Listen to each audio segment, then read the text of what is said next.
50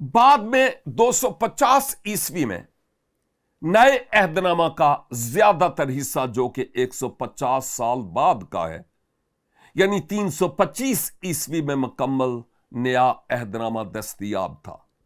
صرف 225 سال کا فرق ہے، لیکن نئے عہد نامہ کی ان کتب کے ان حصوں میں شامل نقول کی تعداد پر غور کریں، یعنی 5656 نقول، اور اس کا موازنہ قدیم تاریخ سے کریں کہ لوگ کیا عقیدہ رکھتے ہیں۔ نئے عہد نامہ کی تصدیق کے لحاظ سے اس پر غور کریں کہ یہ یسوع مسیح کے بارے میں کیا سکھاتا ہے۔